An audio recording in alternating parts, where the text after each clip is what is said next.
চট্টগ্রামের ফটিকছড়িত ফৈরত ডুবিয়েরে 5 বছর বয়সী সায়রামণি নামের এক শিশুর মর্মান্তিক মৃত্যুই। শনিবার জুনের 6 তারিখ সকাল 11:30টার দিকে উপজেলার নারায়ণহাট ইউনিয়নের শৈলকুপা এলাহার ফরানপাড়াত এই ঘটনা ঘটে। নিহত সায়রামণি স্থানীয় আবুল বশর মেম্বার বাড়ির আব্দুল হালিমুর মাইফা। স্থানীয় ও পারিবারিক সূত্রে জানা গেই সকালে বাড়ির পাশে একান দোয়ান সংলগ্ন এবাদত থানার ফৈরফারত কেলাগুর গিল শিশু সায়রামণি। কেলার এক পর্যায়ে সে অসাবধানতাবশত ফৈরুর ফানিত থলাই যায়।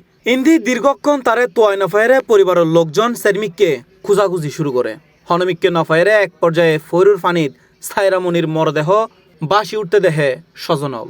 ইন্দি ঘটনার সত্যতা নিশ্চিত করি নারায়ণহাট ইউনিয়নের 8 নম্বর ওয়ার্ডের ইউপি সদস্য নাসির উদ্দিন জানাই গ্রুপও ব্যাকের অগস্তরে ফৈরুর ফারত খেলতু যায়রে ফানিত ফরি যায়। পরে ভাসমান অবস্থায় তার মরদেহ উদ্ধার করে। এ ব্যাপারে ভূজপুর থানার অফিসার ইনচার্জ ওসি বিপুল চন্দ্র দে হয় ওই যে নারায়ণহাট 8 নম্বর ওয়ার্ড এখানে বাড়ির পাশে মক্তবের একটা পুকুরে 4 বছর মতো বয়স হবে মেয়ে বাচ্চা পানিতে পড়ে গেছিল। পরবর্তীতে এই পুকুরে ভাসমান অবস্থায় পাইছে, নিয়ে ডাক্তারকে নিয়ে যেতে যাচ্ছিল, মারা গেছে।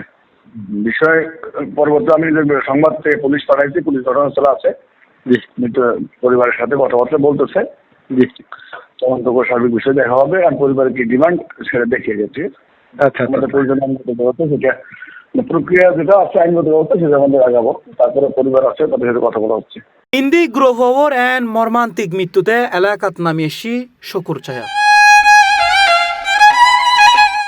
C+ TV Chittagong.